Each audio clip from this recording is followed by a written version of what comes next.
Senator Rand Paul today made a strong attempt to vitiate the credibility of former CIA Director John Brennan, saying that he's, and I quote, monetizing his security clearance and that it should be removed from him. He even called on the president to do this. Will the president consider Senator Paul's suggestion and call for the removal of former Director Brennan's security clearance? Not only is the president looking to take away Brennan's security clearance, he's also looking into the clearances of Comey, Clapper, Hayden, Rice, and McCabe. The president is exploring the mechanisms to remove security clearance because they've politicized and in some cases monetized their public service and security clearances. Making baseless accusations of improper contact with Russia or being influenced by Russia against the president is extremely inappropriate, and the fact that people with security clearances are making these baseless charges provides inappropriate legitimacy to accusations with zero evidence. Follow-up question to Steve first. When the president pulled out of the JCPOA, he did not reveal an alternate plan to address Iran's nuclear ambitions. He seemed to bank on economic sanctions being enough to get them back to the table. Is that still his plan B?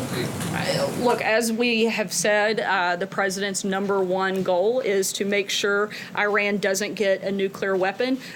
We have similar and shared interests with our European allies. We're continuing to have discussions with them, and when we have specifics on that front, we'll let you know. About Russia, Sarah, my question was a follow-up, but my question about Russia is that, President Trump continues to air his grievances about the coverage of his meeting with Vladimir Putin. Because you guys continue to obsessively cover it. But we can't really, because it's been 7 days. We have not received a readout. We have not received any specific details about agreements that were reached, whether formally or verbally. So when can we expect that? And by the way, the only did he take specific notes? agreement that was made was that the two national security teams from both the United States and Russia would continue at a working level these discussions. I can tell you that Ambassador Bolton plans to have a meeting, a follow-up with his counterpart from Russia next month, in addition to meetings with other European allies to further those discussions, and we'll keep you posted when we have specific details on what that meeting looks like. Sarah,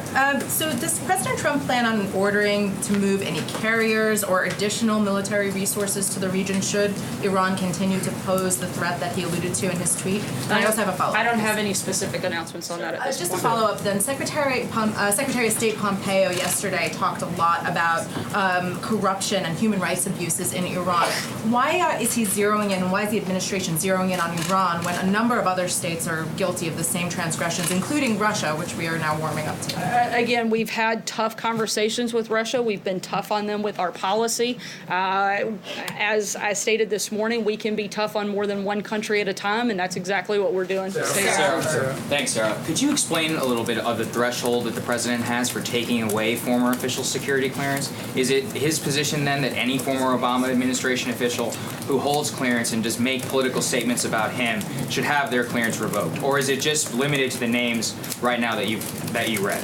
As of right now, we are exploring the mechanism on those specific names. I'll keep you posted when there's further details. John? Thanks a lot, Sarah. The language the president used in the tweet that he sent out last night was very similar to the language he used last August in New Jersey when he spoke of fire and fury being rained down on North Korea. And of course that led to a one-on-one meeting the president ultimately had with Kim Jong-un. Is the president open to diplomacy with Iran, meeting perhaps one-on-one with President Rouhani? I'm not going to negotiate what the specifics that the president or the administration will be looking at. Again, our goal is to stop Iran from nuclear weapons, and we'll keep you posted as we move through that I asked process. about your statement regarding Judge Kavanaugh. I think you made it at the very top. There's one Republican senator who says he's undecided. Well, there's a few that say there's undecided, but Rand Paul in particular says I'm honestly undecided. I'm very concerned about his position on privacy and the Fourth Amendment. Are you concerned about losing Rand Paul once this vote for Judge Kavanaugh ultimately gets to the floor? We're certainly hopeful that Senator Paul will do the right thing and vote for this very highly qualified nominee. Steve? Yes, Sarah, flipping around John's question about Iran, considering the comments that we've heard in the past day from the president's tweet, Ambassador Bolton's statement, which you put out in Secretary Pompeo's speech last night. What is stopping this administration from just openly advocating regime change in Iran? Again, our focus is on stopping Iran from having nuclear weapons, regardless of who is there. That's what our priority is, and if we have any further announcements on that front, I'll let you know. But the president and his administration are going to continue pushing and advocating for that. Sarah, regarding one of the stories that broke on Friday, how did the president feel when he found out that his longtime lawyer and fixer had reported him surreptitiously?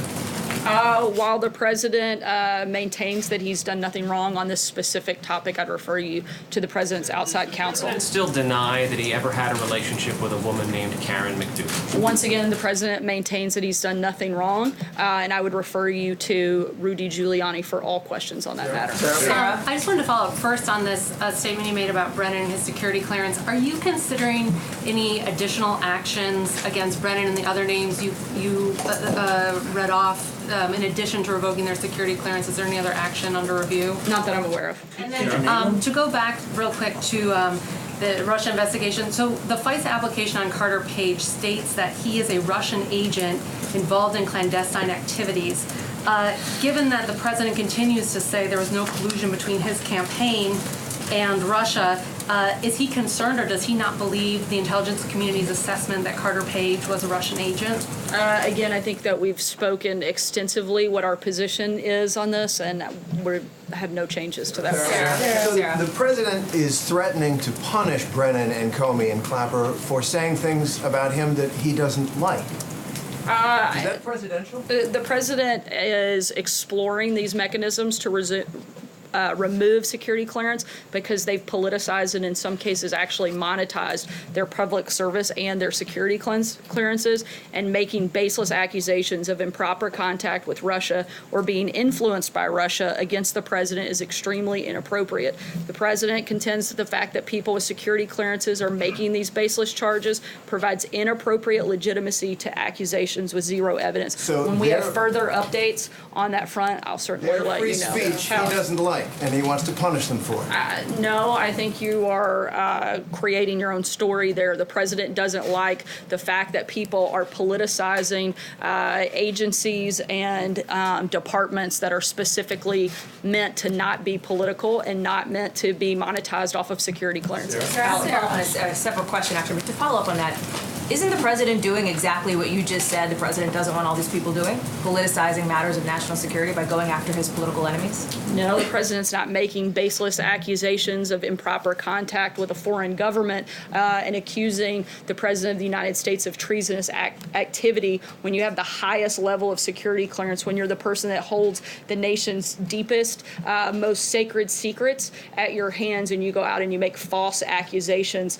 against the president of the United States. He thinks that is something to be very concerned with, and we're exploring what those options are and what that looks like. The other topic, Sarah, was actually on the message to... Sorry, I gotta keep moving just because we're running out of time. Question, Caitlin, the go ahead. message to Paul Sorry, Manafort, Hallie, does I he got have about one? 2 more questions left. Caitlin, go ahead. The president's message to Paul Manafort, Sarah, does he have one? Not that I'm aware of. Caitlin, go ahead. When is the president going to make this decision on those security clearances? I said when we have an update, we will let you know. Okay, so my Last question, my David. question, that was just a follow up on that. My question, has the president, since you didn't answer if he's briefed, since they haven't briefed reporters on what went down during the 2-hour meeting We've between actually had a President press Trump? conference. The president's done a number of interviews. We've actually put out quite a bit of information following that meeting. So the question is not about the press, but has the president briefed his national security advisor, his Secretary of State, the Director of National Intelligence, and the Defense Secretary on what exactly was said between him and President Putin? The president has met and spoken with all of those individuals since his meeting with President Putin. And when he briefs them, is he relying solely on his own memory to tell them what happened during that 2-hour meeting? The president has met and consulted with all of his national security team, and we feel very confident in those It's on what he remembers that happened. It's not. Caitlin, I'm not notes going he to go took into the specific details on how the president interacts every single time with his national security team. Well, this is a rarity, But- though. It's a sit down with the Russian president. It's actually for 2 not a hours rarity. It's one-on-one. a normal practice for 2 world leaders to be able to have a conversation But with not one the another. president of Russia David, who go attacked the ahead. American What about election. What about President Obama and Vice President Biden? And their security clearances, are they on the list as well? I'm not aware of any plans for that at this point. Thanks so much, guys. We'll see you on the South Lawn. Great question, David.